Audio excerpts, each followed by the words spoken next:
আসসালামু আলাইকুম আদাব। গত ২ দিন যাবৎ আমি ওয়াকার ইউনুসকে নিয়ে আমি কনটেন্ট দিচ্ছি কন্টিনিউ হয়তো এবং তারই ধারাবাহিকতা এখন আমি ওয়াকার নামা 3 করব। এইখানে আমি আলোচনা করব কিভাবে বিএনপি, ওয়াকার ও ইউনুস বলে নতুন করে ষড়যন্ত্র করছে। অর্থাৎ তাদের টার্গেটটা কি? প্রথমেই আমি যে জিনিসটা আলোচনা করতে চাই তা হলো ওয়াকার সেনাবাহিনীর মিটিংয়ে কি সিদ্ধান্ত হয়েছে, কি কথাবার্তা হয়েছে তা নিয়ে অনেকেই অনেক পোস্ট দিয়েছেন, আমি পড়েছি। ২টি বিষয় আমি কথা বলতে চাই। ১ মব, ৩টি নির্বাচন, মব এবং মুক্তিযুদ্ধের বিষয়ে সেনাবাহিনীর অবস্থা। প্রশ্নটা হচ্ছে এই মব সৃষ্টি করলো কারা? কখন থেকে শুরু? কার আমল থেকে শুরু?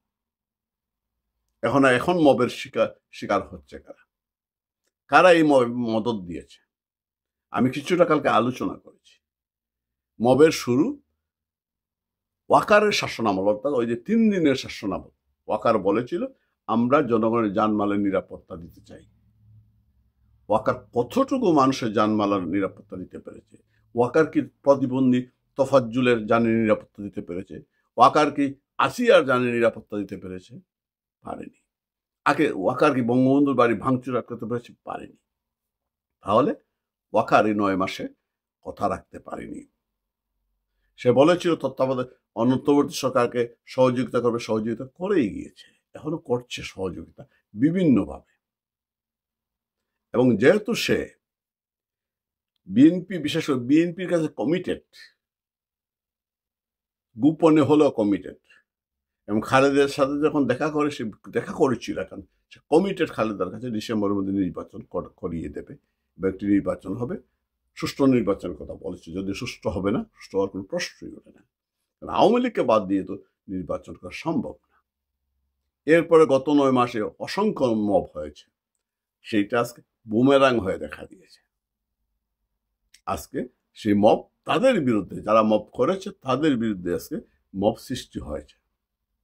এই যে ইস্টাককে কেন্দ্র করে, এই যে যমুনা ঘেরাও হলো, হাইকোর্ট ঘেরাও হলো, ঘেরাও করে সম্পূর্ণ বেআইনিভাবে একটি রায় আদায় করে নিয়ে এলো। আমি দেখলাম সার্ভিস আলম বলছে মব করে যদি রায় নিয়ে যাওয়া যায় এই হাইকোর্টের দরকার কি? শহরের বাচ্চা, তোর আমি শহরের বাচ্চা। এই মবটা কারা সৃষ্টি করেছে? মবটা তোরা সৃষ্টি করিসনি, এই মবের জনক হচ্ছিস তোরা, আজকে তোদের উপরে পড়েছে সেটা। এই যে বঙ্গবন্ধুর বাড়ি ভাঙচুর, আওয়ামী লীগের বাড়ি ভাঙচুর, মুক্তিযুদ্ধের স্মৃতিগুলো ভাঙচুর, বীরশ্রেষ্ঠদের স্মৃতিসৌধ ভাঙচুর, বঙ্গবন্ধুর ভাস্কর্য ভাঙচুর, জ্বালিয়ে দেওয়া, তারা কারা করেছে? এই যে সর্বশেষ মব করে আওয়ামী লীগ নিষিদ্ধের বিষয়টি নিশ্চিত করলে কারা করেছে? তোরাই করেছিস। আজকে তোরাই মবের বিরুদ্ধে কথা বলছিস। এই যে ওয়াকার হঠাৎ করে ৯ মাস পরে এসে এত তৎপর কেন? জানি কিছু ভ্যালিড পয়েন্ট আছে, দেশের স্বাধীনতা সার্বভৌমত্ব জড়িত আছে, কিন্তু তারপরে আমার প্রশ্ন, এত তৎপর হওয়ার কারণ কি? প্রথমেই যে কথাটা, তারপর ইউনুসকে সঙ্গে কিছু কথা বলে আসি, কারণ ৩টি পক্ষ বলেছে, এখানে এক হয়ে গেছে, বিএনপি, ওয়াকার, ইউনুস প্রথমে চেষ্টা করেছে জামাতকে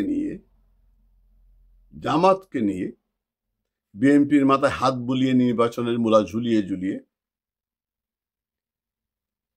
যত সম্ভব দীর্ঘায়িত করে নির্বাচন করা এবং ক্ষমতাকে টিকিয়ে রাখা। ইউনুসের লক্ষ্য আর কিছুই না, দেশ না, জাতি না। ইউনুস যে কোনো জনের সাথে যে কোনো সময় বেইমানি করতে পারে। ইউনুস যে স্বার্থক তার কিচ্ছু বুঝে না। একদিকে জামাতকে হাতে রেখেছে, বিএনপির মাথায় হাত বুলিয়েছে, অন্যদিকে ছাত্রদেরকে দিয়ে এই সমন্বয়কদেরকে একটা নতুন পার্টি করিয়েছে। মনে করেছিল তার ইমেজ এবং জুলাই আন্দোলনের ছাত্ররা যে ভুয়া ইমেজ সৃষ্টি করেছে খুব ভাওতা দিয়ে, তা দিয়ে হয়তো সারা দেশে একটা বিশাল সংগঠন গড়ে তুলতে পারবে। তার ধারণা ছিল ছাত্ররা যেমন রাজনৈতিক দল গঠন করলে শত শত হাজার হাজার মানুষ সেই দলে যোগদান করবে, এবং আওয়ামী লীগের নেতাকর্মীদের, তারা তো আশা করেছিল আওয়ামী লীগের নেতাকর্মীদের উপর যখন অত্যাচার নির্যাতন হবে তখন তারা এমনিতেই নিজেদের বাঁচানোর জন্য এনসিপিতে যোগদান করবে, কিন্তু সব চেষ্টা সব ব্যর্থ হয়েছে, বিফল হয়েছে। এখন এরা ঢাকার বাইরে গেলেই গণধুলাইয়ের শিকার হয়, গণধুলাইয়ের শিকার হয়।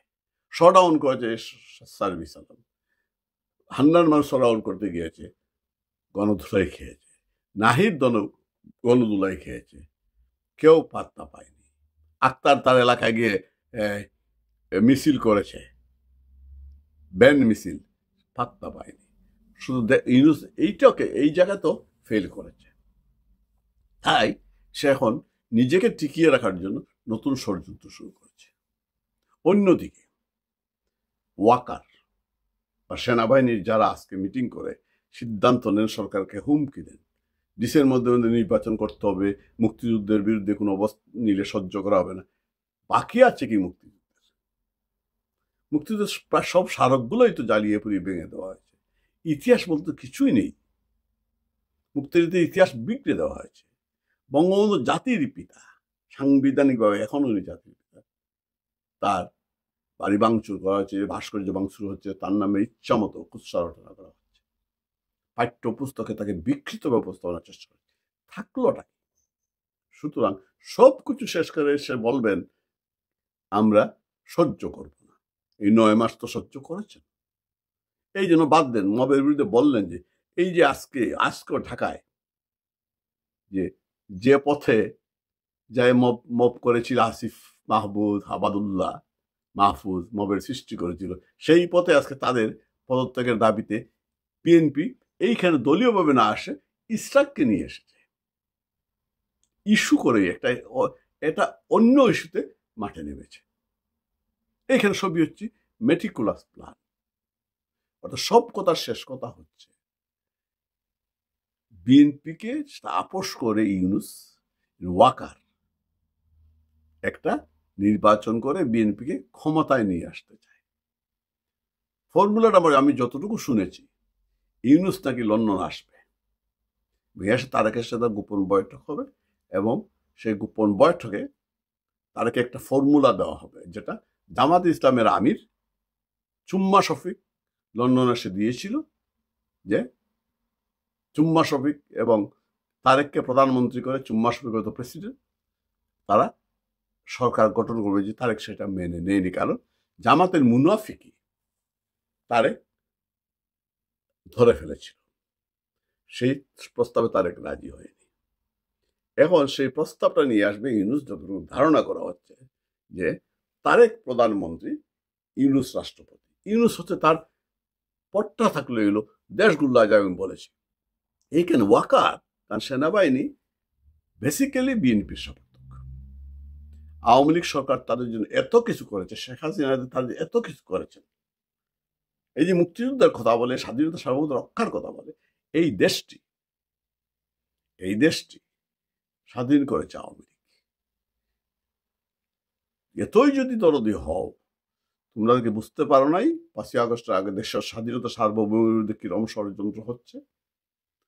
নিশ্চয়ই তোমাদের কাছে ইন্টেলিজেন্স রিপোর্ট ছিল, তারপরে তোমরা কিন্তু সরকারের পক্ষে দাঁড়াওনি, কারণ তোমাদেরও দেশপ্রেম, মেকি দেশপ্রেম, তোমাদের উদ্দেশ্য একটাই।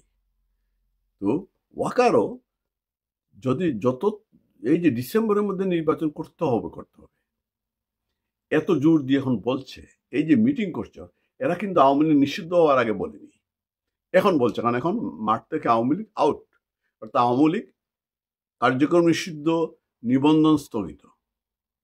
শুধু আওয়ামী লীগ চাইলেই নৌকা নিয়ে নির্বাচন করতে পারবে না। বিএনপির জন্য সুবিধা হয়ে গিয়েছে, সুতরাং যত তাড়াতাড়ি নির্বাচন হবে বিএনপি ক্ষমতায় আসবে। সেই লক্ষ্যে পরামর্শক্রমে একটি নতুন খেলা, নতুন গেম। এই হচ্ছে নতুন খেলা। এই খেলায় 3টি পক্ষ জড়িত আছে, ইউনূস, ওয়াকার এবং বিএনপি। বিএনপি ফাঁকা মাঠে গোল করতে চায়, তাই কৌশল করে আওয়ামী লীগকে নিষিদ্ধ করেছে। নিজেদের উপরে তারা সাপও মরলো, লাঠিও বাঁচলো, তারা নিজেরা দায় নিতে চায়নি, দায়টা চাপিয়েছে ইউনূসের উপরে। এই জন্য যদি বিচার হয় ইউনূসের হবে, বিএনপির তো কিচ্ছু হবে না। অন্যদিকে বিএনপির জন্য আরেকটি যে হুমকি রাজনৈতিক দল, তারা মনে করে জামাত কিন্তু রাজনৈতিক দল হিসাবে ইউনূস ক্ষমতায় এসেই প্রজ্ঞাপন দিয়ে আওয়ামী লীগের উপর জামাতের উপরে নিষেধাজ্ঞা প্রত্যাহার করে নিয়েছে, কিন্তু নিবন্ধন ফিরিয়ে দেয়নি, এবং নিবন্ধন না ফিরে পাওয়ার সম্ভাবনাই বেশি। যদি দিতে যায় তাহলে তো প্রশ্ন আসবে, তাইলে আওয়ামী লীগেরও নিবন্ধন ফিরিয়ে দিতে হবে, কারণ আওয়ামী লীগের বিরুদ্ধে এখনো তো কোনো বিচার হয়নি, এবং এবং ডিসেম্বরে যদি নির্বাচন হয় এর আগে 6 মাসে তো আওয়ামী লীগের বিচার করা যাবে না। তো সহজ না বিচার, দীর্ঘ সময় লাগবে, প্রমাণ করতে হবে আওয়ামী লীগের বিরুদ্ধে। সুতরাং আওয়ামী লীগের নিবন্ধন আটকে রেখে জামাতের নিবন্ধন ফিরিয়ে দিতে পারবে না। দিতে গেলেই প্রশ্ন আসবে। তাহলে বিএনপি এক ঢিলে 2 পাখি মারার চেষ্টা করছে। পাশে ওয়াকার, এবং ওয়াকার ভালো মানুষ সেজে তার নির্বাচন করিয়ে দিয়ে তার তার তার যে অবসর পর্যন্ত, বিদায় পর্যন্ত নিরাপদ থাকবে, তার পথটা ঠিক থাকবে, এবং অবসরে গিয়ে তার সকল সুযোগ সুবিধা বুক করবে। চাকরি থেকে বরখাস্ত হলে সেই সুযোগ সুবিধা নাও পেতে পারত। ওয়াকার আছে সেই ধান্দায়, দেশ রক্ষা তার কোনো মূল কোনো স্বার্থই নেই এখানে কারো কোনো স্বার্থ নেই। বিএনপি আছে তার ক্ষমতায় আসতে চায়, লুটপাটটা করতে চায় ইচ্ছা মতো, তার কারণে তারা এক ডিলে 2 পাখি মারতে চায়, এক আওয়ামী লীগ, এক জামাত। কারণ জামাত তাদের বন্ধু ছিল, এখন তাদের চরম শত্রু হয়ে দাঁড়িয়েছে, তারা জামাতকে শেষ করে দিতে চায়। সুতরাং বন্ধুরা, বিষয়টা আপনার কাছে নিশ্চয় পরিষ্কার, খেলাটা কি নতুন খেলা শুরু হয়েছে, এটা ইউনূসের ম্যাটিকুলাস। আরেকটা কথা বলে রাখি, উপদেষ্টা পরিষদে আসিফ নজরুল আবার তার কর্তৃত্ব ফিরে পেয়েছে। এতদিন এই নাহিদ, মাহফুজ এবং আসিফের কারণে, সজীব ভুইয়ার কারণে, এই ছাত্র প্রতিনিধিদের কারণে সে দাপট দেখাতে পারছিল না। তার যে ক্ষমতা, উপদেষ্টা করায়ত্ত করার যে ক্ষমতা, ছড়ি ঘুরানোর যে ক্ষমতা ছিল, সেটা কমে গিয়েছিল। আসিফ নজরুল আবার ফিরে পেয়েছে। আজকে যে এই যে স্লোগান উঠছে, 2 উপদেষ্টা পদত্যাগ না হলে ইসরাকের সমর্থকরা অর্থাৎ বিএনপি মাঠ ছাড়বে না, রাস্তা ছাড়বে না, এই যে মব, এইটার পিছনে নিশ্চয় আসিফ নজরুলের ইন্ধন রয়েছে। আসিফ নজরুল আসলেই তো সে বিএনপির মানুষ, আসিফ নজরুল আসলেই বিএনপির। এই ছাত্র উপদেষ্টাটা বোকার হদ্দ অথবা মাথা মোটা, এবং ওদের ভিতরে ক্ষমতার লোভটা খুব বেশি, সেই কারণে আজকে তারা ধরা খেয়েছে। এক একটা উপাধি পাচ্ছে। শফিক পেয়েছে ডাস্টবিন, মাহফুজ পেয়েছে সান্ডা, আর আসিফ পেয়েছে ব্যাং। নাহিদ আগেই পদত্যাগ করে অন্তত এই উপাধি